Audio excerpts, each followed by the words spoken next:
달고 오묘한 그 말씀, 생명의 말씀은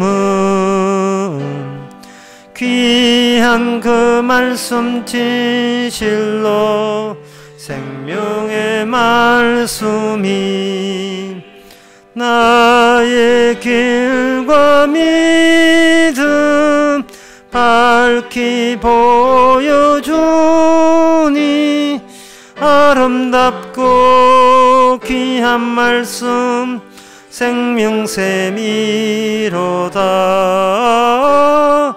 아름답고 귀한 말씀 생명샘이로다. 귀한 그 말씀 내 노래 제목이 되도다.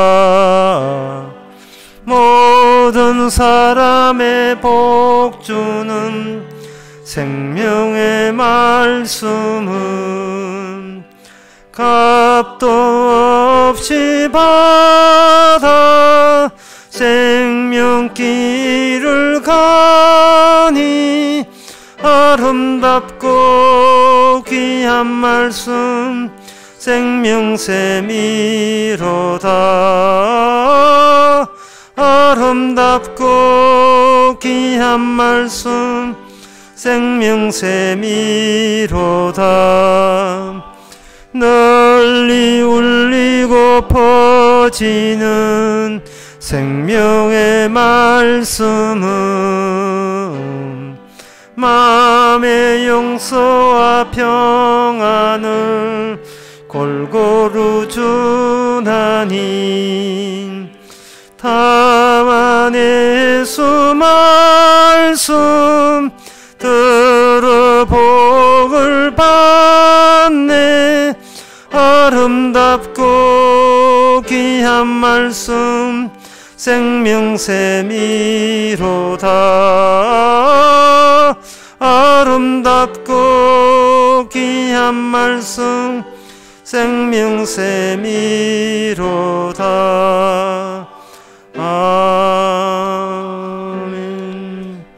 이 시간 우리 한 마음으로 기도합시다. 기도 제목은 성경 말씀 가운데서 반은 믿어지고 반은 안 믿어진다 할 때 그건 안 믿는 겁니다.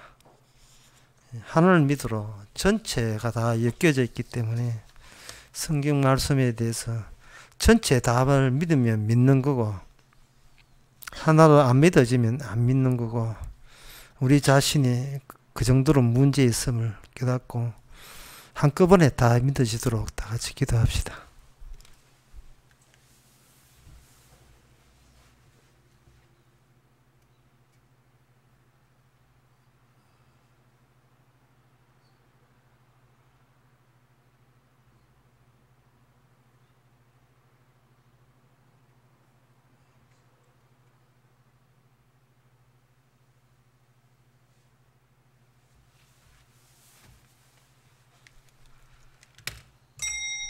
하나님 아버지, 우리의 평소의 관심사가 성경으로 나타나는 하나님 세계, 이 세상 속에 활동하는 주님이기를 원합니다. 사람들끼리 설치는 것만 보지 않게 하시고 주님께서 그들을 어떻게 다루시는가를 같이 파악할 수 있는 그런 영적인 눈이 열리게 하옵소서. 예수님의 이름으로 기도합나이다. 아멘.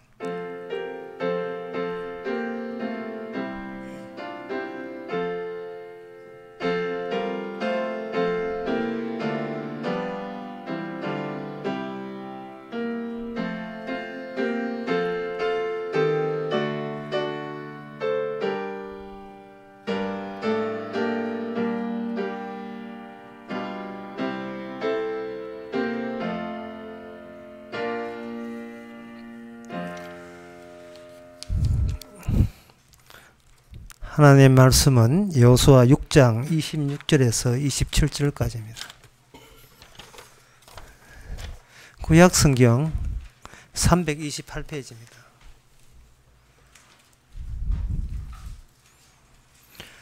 여호수아가 그때의 맹세로 무리를 경계하여 가로되 이 여리고성을 누구든지 일어나서 건축하는 자는 여호와 앞에서 저주를 받을 것이라.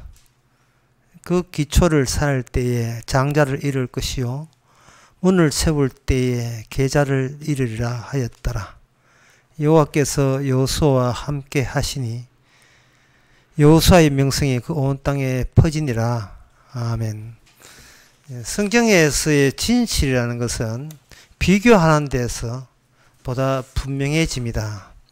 26절에는 이렇게 여리고성에 누구든지 일어나 건축하는 자는 저주를 받는다는 저주에 대해서 구태여 알려주시는 이유가 그 여리고성의 두 가지의 결과물을 내놨다는 겁니다. 하나는 뭐냐면 여리고성에 살았던 사람, 여리고성이 무너지면서 그 모두에 속하여 있는 사람도 같이 저주받아서 멸망해야 되는 게 마땅한데 25절에 보면 기생 라합과 그 아비의 가족은 하나님께서 모든 것을 살렸으므로 오늘날까지 이스라엘 중에 거한다 라고 해서 저주 여리고성이 구원을 위한 성일 수가 있다는 생각을 가질 거예요. 하지만 26절에 보게 되면 그 생각은 잘못이라는 겁니다.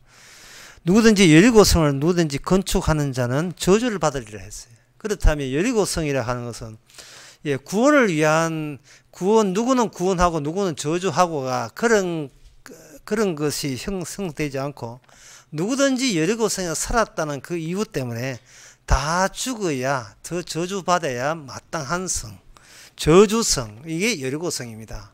따라서 여리고성에서 기생 라합이 살아났다는 것은 인간의 예상을 뛰어넘는 거예요.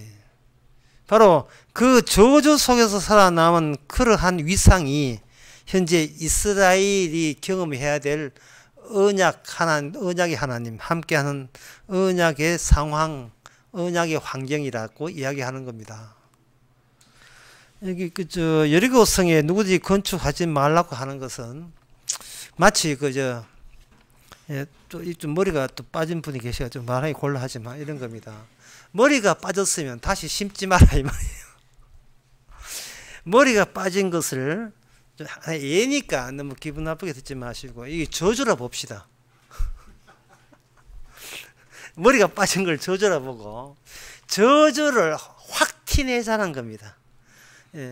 저주를 확 티내서 저주 안 받은 척 여기다가 뒷머리가 아주 뽑아가지고 여기다가 심지 말고 노골적으로 저주의 저주됨을 그대로 노출하는 이것이 일관되어 있는 하나님의 뜻이라는 거죠. 그래서 사람들은 이렇게 할 때 이게 여리고성 자체에 문제가 있구나라고 생각할 거예요. 이게 오늘 설교에서 제일 어려운 대목입니다. 이게 어떤 특정 지역은 저주고 그 지역에 거하지 않으면 뭐 저주 안 받겠지라고 생각하는데 26절에 보면 이렇게 되어 있어요. 누구든지 저주를 받을 것이다. 그 기초를 쌓을, 그 저주가 뭐냐? 기초를 쌓을 때에 장자를 잃을 것이요 문을 세울 때는 계자를 잃을 것이다. 계자라 하는 것은 그 막내 아들 이야기하죠. 그 기초를 쌓을 때는 마저를 잃을 것이고 문을 세울 때는 막내 아들 잃는다는 건 자식이란 자식은 홀라당 다 내가 뺏어 간다는 거예요. 여리고성을 에다가 건축을 하는데 옛날에는 테일을 해가지고 옛날에 집 지을 때에 간편하게 집 짓기 위해서 나무 터 위에 계속 틀을 쌓았습니다. 근데 고고하고 발굴을 하는 이유가 저 아래 터는 빗이 몇 색이고 밑이 몇 색이고 그렇게 하는 게 언덕 위에 언덕이 될 수밖에 없는 이유가 옛날 유적이 땅에 파묻혀 갈 수밖에 없는 이유가 옛날 유적지가 기초가 되어 있으니까 거기다가 또 엎친 데 덮치고 덮친 데 엎쳐서 세월 따라서 계속해서 새로운 집들이 그 위에 거주지로 택지로 계속 올라가 있었거든요. 따라서 현재 고고학교에 발굴할 때는 저 밑바닥까지 다 들쑤시 가지고 그 층마다 시대층을 다 구분해요. 가야 고분할 때도 마찬가지고 모든 것이 다 이스라엘도 마찬가지고 그 텔 언덕이라는 뜻입니다. 이 언덕이라서가 아니라 언덕이 하도 많이 그 뒤에 사람들이 거주하다 보니까 청청이 쌓여서 언덕이 된 거예요. 충분하게 인간의 땅이라 하는 것은 살기 위해서 있는 땅이기 때문에 그 땅에다가 자기의 거주지를, 자기의 택지를 만들 수 있죠. 하지만 이거는 비워놔라는 거예요. 왜냐하면 그 여리고성을 찾는 그 행위와 네 족보, 네 혈통이 끊어지는 것과 관련성이 있다는 겁니다.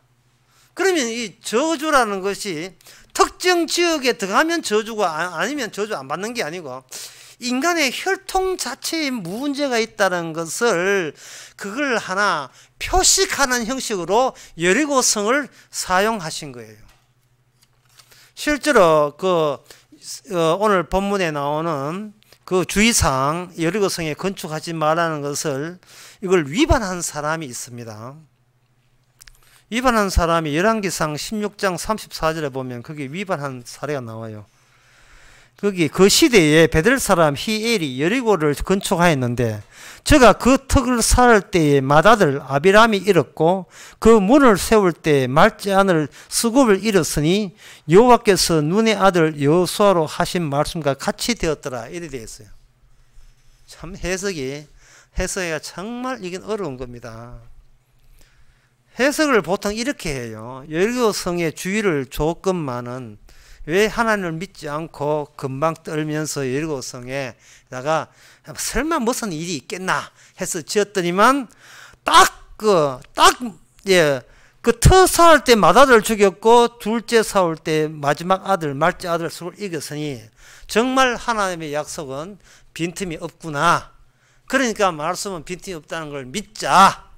이렇게 해석할 거예요. 그래서 믿어서 다 지옥 간 겁니다. 그런 겁니다. 해석은 그렇게 하는 게 아닙니다. 오늘 본문의 여호수아는 땅에 관한 문제, 여리고성에다 건축하지 말라는 이야기입니다. 그리고 열왕기상 16장 34절의 말씀은 건축과 더불어 어디에 비중이 있느냐 하면은 인간의 혈통이라는 것이 과연 아버지 살아 있었다고 자동적으로 자식이 살아 있어야 되느냐 하는 문제를 다시 한번 심사숙고하라는 이 말입니다. 내가 결혼하기 때문에 자식이 반드시 있어야 되고 자식이기 때문에 손자가 있어야 된다는 것을 너무너무 당연시 하는데 그걸 당연한 일로 여기는 그 자체에 문제 있다는 겁니다. 그렇게 당연해버리면 뭐에 당연이냐 하면은 이 혈통은 주께서 손대지 않을 것이다, 건드리지 않을 것이라는 말도 안 되는 미신 같은 것이 작동합니다. 이것이 이 혈통 중심이 우리의 하나님의 언약을 방해하고 우리의 신앙을 방해해요. 하나님 살게 해줬으니까 계속 살게 해줘야지요. 이거는 터무니없는 요구사항입니다. 뭐 사는 게 뭐 자랑이야 되는 것처럼. 사는 건 자랑이 아니에요. 어떤 의미에서 사는 것은 부끄러운 일입니다. 사는 것 자체가 부끄럽게 이걸 줄 알아야 돼요. 왜냐하면 인간은 살아가는 자체가 수치를 느끼라고 살아가거든요. 주여, 내가 아직까지 살았다는 건 말도 안 되는 이야기입니다. 이럴 수 없습니다. 주여, 죽여주옵소서. 이래 나와야 정상이다 이 말이죠. 왜냐하면 내가 사는데 내가 한 게 없잖아요. 보통 기독교 사회에 나가서 정치 이야기 할 때, 늘 정치할 때 정치 이야기하면 불만들이 있어요. 그 불만을 나타내는 그 기본 펀더멘털, 기초적인 그 사고방식이 뭐냐 하면은, 대질 자가 안 대지고 왜 안 대질 자가 죽냐, 여기에 대한 불만입니다.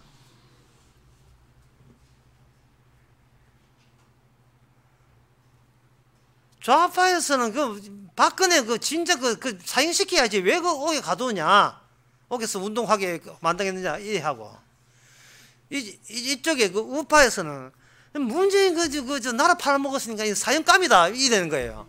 둘 다 의식이 뭐냐 하면은, 왜 죽일 자를 안 죽이고 안 죽일 자를 죽이고, 살지 마자를 살려주고, 살아야 될 자를 왜 죽이느냐 하는 겁니다.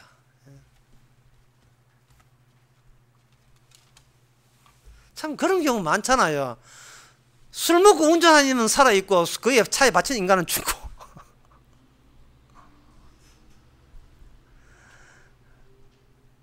그럴 때 어떤 사람이 그 메시지를 죽기 전에 메시지를 보냈어요. 이제 음주운전을 안 하고 이제 차를 타고 어떤 아가씨 차로 가다가 저쪽에 처음 만나는 남자가 술 먹고 자기 차를 박았다. 그럼 자기는 죽어가고 있어요. 죽어가고 있으면서 문자를 날린 거예요. 엄마, 내 죽어가고 있는데, 엄마, 결론이 뭐냐면, 엄마, 내가 왜 죽어야 돼? 저 사람이 죽어야 되는데 내가 왜 죽어야 돼? 아주 젊었어요. 20대단 말이죠. 숭숭숭 소리 들리는 거예요. 이 사람 곧 죽어간다. 자기가 죽어간다는 사실을 다른 사람이 막 옆에서 이야기하는 게 그 가운데서. 그 가운데 문자를 했는지 음성을 했는지 모르겠지만, 억울해서 못 살겠다는 거예요. 뭐가 억울한데? 뭐가 억울한데? 아무도 네가 누구라는 것을 누가 제대로 이야기해 준 사람이 아까 침대 얘기했잖아요. 주변에 아무도 없어요. 서로 좋은 게 좋다고 그냥 서로 격려하고 위로하기 바빴지 내가 누구냐를 아무도 안 적이 없습니다. 심지어 우리는 교회 와서 그거 말씀을 보면서 그걸 듣지만 우리네 부모들 보세요. 우리네 부모들 연세 들어가면서도 아직도 자기가 누군지를 모르면서 연세 돌아가십니다. 그래 한 확실한 예를 제가 소개해 드릴게요. 요양등급 매기기 테스트를 하는데 딸내미 가가지고 신신당부 미리 예비 테스트를 해요. 어머니 제발 덩신것처럼 놀아야 됩니다. 똑똑하면 사단 납니다. 그러지 마시고 요양국에서 와가지고 아이고 이거 어르신네 이렇게 하던 아십니까? 모른다고 이야기하시고 정신없다고 이야기하시고 그래야 등급 나와서 나라돈 이렇게 해가지고 좀 자식들 편합니다. 사전에 예비고사에다가 주변 사전 예비 면접에다 다 했어요. 다 해가지고 이제는 등급 나오겠지 하고 했는데 이제 막상 그날이 D-Day 그날에 와가지고 거기서 심사하는 데 와가지고 국민보험에서 와가지고 이야기합니다. 그 뭐라 하냐 어르신네 참 곱네요. 그 한마디에 다 넘어갔어요. 참 고우십니다. 아이고 나 이래도 자식 키운다고 고생 좀 했어. 그 다음부터 슬슬 알아서 치면 그냥 자기 과거 이야기가 슬슬 다 나와요. 여기 심사한 사람은 계속 부추기만 하면 돼요. 평생을 남한테 부추김 받는 그걸 보람으로 살아왔기 때문에 테스트 하는 사람을 마귀라 봅시다. 마귀가 평생을 우리에게 붕붕 뛰었습니다. 아이고, 참 어르신네 참 곱습니다. 아이고 훌륭하십니다. 자식 잘 키웠네요. 말 못하는 게 없어요. 달인. 결과는 등급 안 됩니다. 왜 낮춘다는 것은 이거는 자기 사전에 낮춘다는 게 없어요. 오늘 본문의 핵심은 이겁니다. 여리고성에 저주받았잖아요. 니도 그 중에 한 사람이야라는 거예요. 이스라엘은 생각하지 마. 이스라엘은 별난 그런 종족이야. 이스라엘은 유월절 어린 양의 피로서 나온 별난 종족이에요. 자꾸 이스라엘을 우리하고 동일시 보지 마세요. 우리는 이방민족입니다. 우리는 마귀가 붕붕 띄워줬어요. 혈통과 혈육이 전부입니다.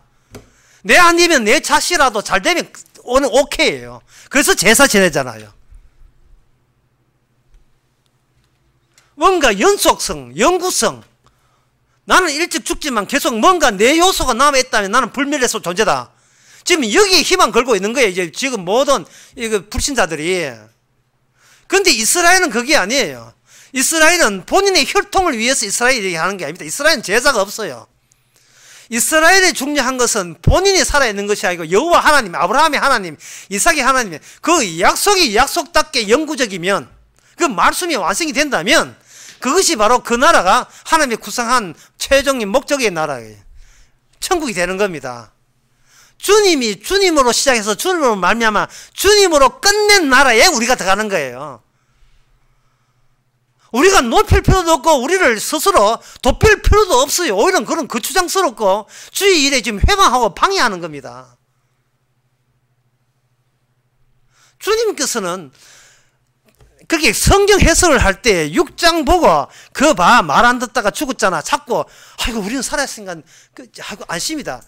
우리가 지금 살아있는 겁니까? 우리는 여리고성에 건축 안 하기 때문에 우리 아들 그 덕거로 우리 아들 우리 첫째 아들 둘째 아들 다 살아있는 거예요. 그런 겁니까? 아니에요. 반대로 해석해야 돼요. 열왕기상 16장에 나온 34절 그 시대에 베델 사람이 여리고성을 건축하다 그 틀을 살할 때 맏아들 아비람을 낳았고 그 물을 채울 때 말째 아들 수굽을 잃었다.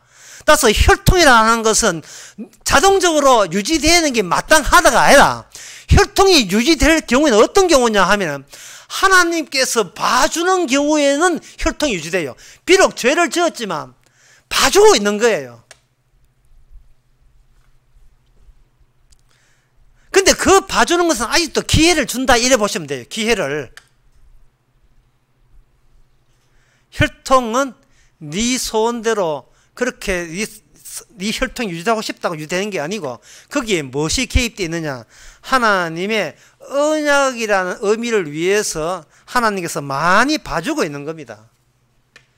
사무엘상 4장에 보면 엘리 제사장이 나오는데 혈통 작살났습니다. 혈통 끊어졌어요. 혈통 끊어졌는데 그 끊어진 이유가 사무엘상 2장 3절을 보면 엘리라는 제사장이 자식에 대해서는 그렇게 관대해요. 남한테는 그렇게 하지만 자식한테는 무조건 관대해가지고 자식이 무슨 짓을 해도 그냥 뭐 한 잔소리 몇 번 하고 놔둬 버렸어요. 그러니까 하나님이 찾아와서 하는 말이 나 여호와가 말하니 결단코 나를 존중히 여기자는 내가 존중히 여기고 내가 나를 멸시한 자께 내가 경배 여기리라 이렇게 했어요. 그리고 29절에 보면 내가 나의 처속에 명한 제물과 예물을 바르며 내 아들들보다 너 아들들을 나보다 더 중히 여겨 내 백성 이스라엘 드리는 가장 좋은 것으로 스스로 살찌게 하느냐라고 한 거예요. 엘리 제사장 가문을 착살낸 이유가 자식 옆에 놓고 여기다 하나님 놓고 하나님이 소중하냐 네 자식이 소중하냐를 두고 너는 어디를 소중하라 보냐 하면 네 몸에서 난 네 자식을 하나님보다 더 소중히 여기기 때문에 나는 네 자식을 작살내겠다 끊어버리겠다 했어요. 그래서 며느리 임신하다가 유산되었습니다. 이게 어떤 특정 가정에 일어난 일이라고 보지 마세요. 왜냐하면 이 특정 가정이 엘리 제사장 이스라엘에 일어난 거예요. 그럼 이스라엘 전체가 계십니다. 하나님의 뜻이 다 담겨 있어요. 이스라엘께 일어났다는 말은 이스라엘을 통해서 하나님의 본 뜻이 어떻게 구성되고 어떤 원리로 흐르는가를 이스라엘 역사를 통해서 똑똑히 목격하라 이 말이죠. 해볼 때 하나님의 뜻은 확고해요. 하나님이냐 네 자식이냐 분명히 하라는 겁니다. 아브라함 하나님께 지시한 게 뭡니까? 네 자식을 나에게 바쳐라 이잖아요. 너무 하나님이 가혹해요. 우리가 할 수 없는 능력 밖의 일을 요구하는 겁니다. 제가 이렇게 하면 잘 알았습니다. 앞으로 자식보다 하나님 더 귀하게 여길게요. 또 이렇게 또 철없이 나오셨는데 그러지 마세요. 그건 말도 안 되는 소리입니다. 어느 누가 하나님을 제 자식보다 귀하게 여기서는 우리 가운데 아무도 없습니다.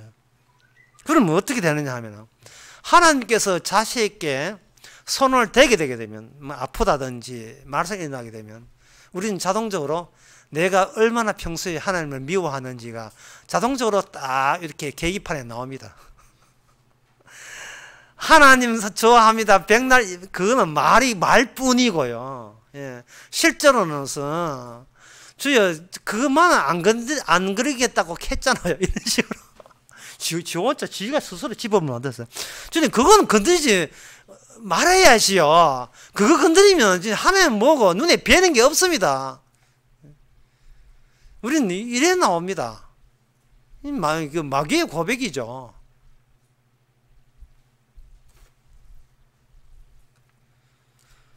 그거 지켜주려고 내가 그렇게 주님 앞에 공들였는데, 아니 그걸 건드리면 어떻게 됩니까?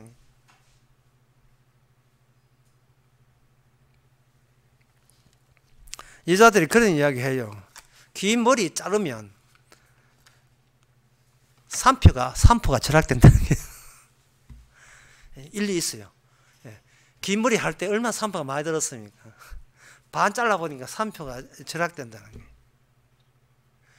주께서 자식에게 손대고 자식을 흔들게 되게 되면 우리는 낭패고 절망이다 싶지요. 그걸 통해서 우리가 가려웠던 주님의 약속이 그걸 통해서 또렷하게 다시 한번 우리에게 제시되는 겁니다.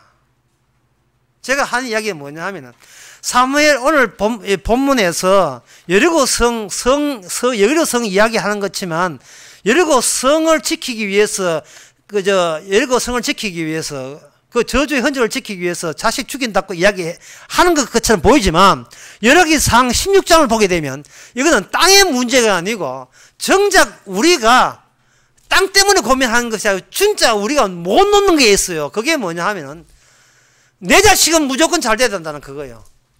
그게 바로 주님의 하는 일에 절대적인 방해가 되는 겁니다. 희생한다는 거, 우리가 고생한다는 거, 다 이거 누구한테 몰아주려고 하면 바로 내 자식, 내 손자한테 몰아주려고 이렇게 고생하잖아요. 아니라고요? 그럼 자식한테 오늘 지금 전화 한번 걸려. 엄마 큰일 나서 뭐 자식 뭐 전화 한번 걸려면 뭐 예비고 뭐가 가슴 들어가지고 알았어 갈게. 뭐 어떻게 머리가 어떻게 돌아갈지 정신이 하나도 없을 건데.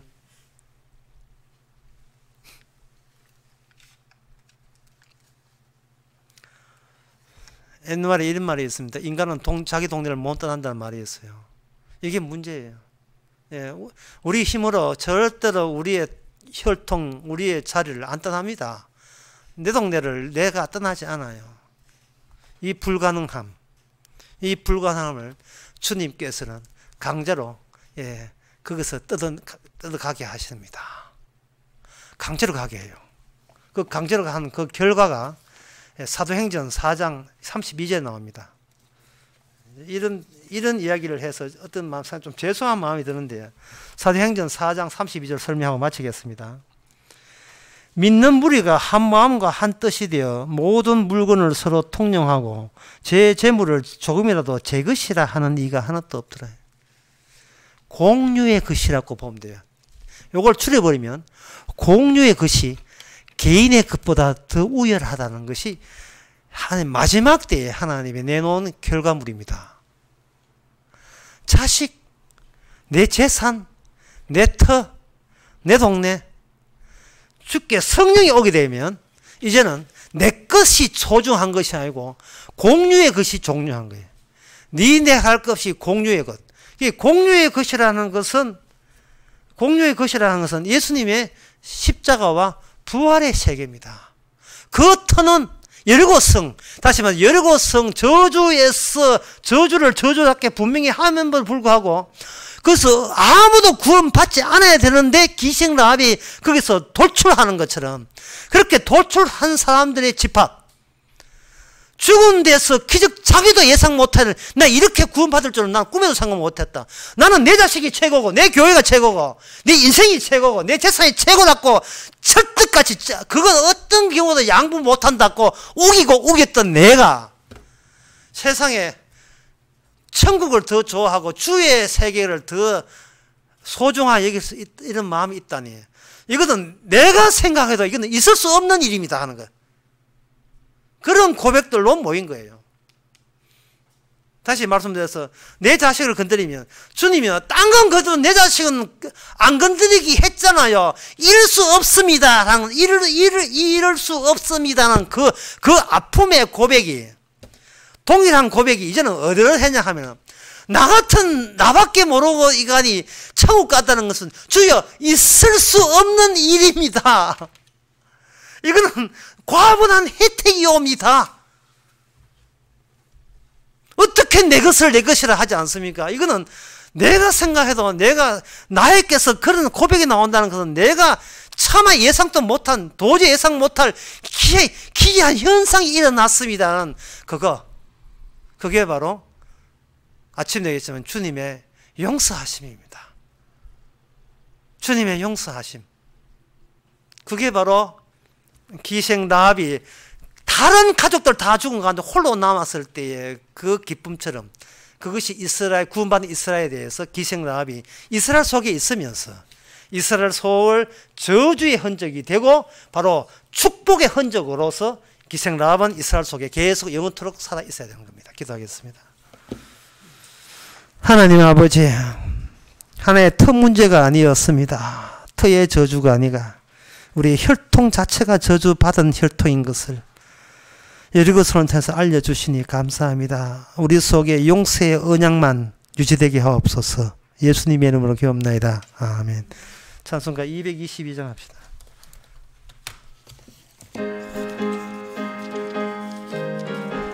가사를 생각해 보세요.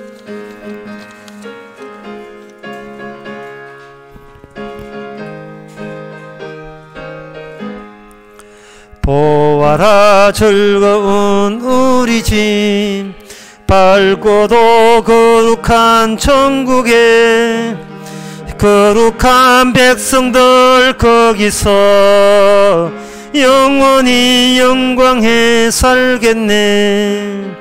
거기서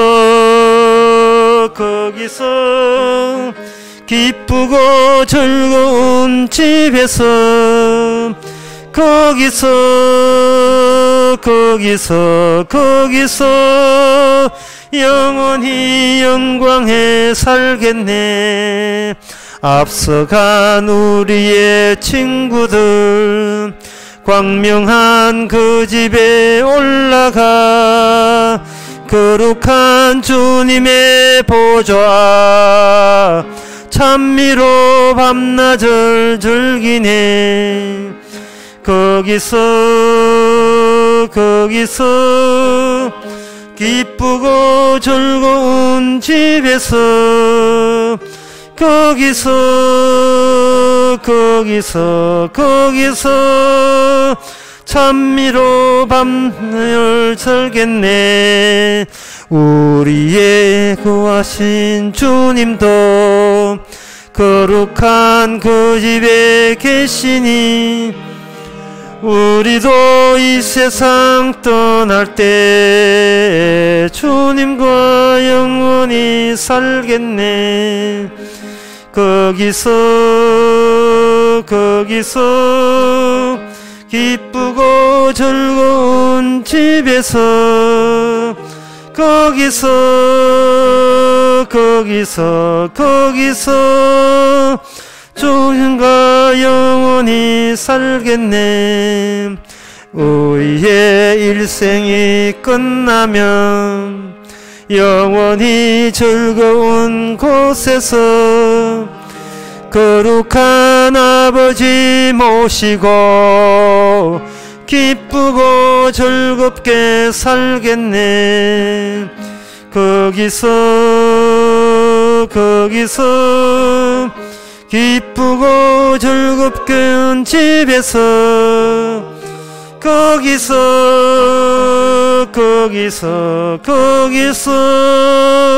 기쁘고 즐겁게 살겠네. 기도합시다. 지금은 우리 주 예수 그리스도의 은혜와 하나님의 크신 사랑과 성령의 충만하심이 주님의 일이 아니면 있을 수 없는 고백이 나오는 것을 감사하는 모든 성도에게 주의 이름으로 축원하나이다.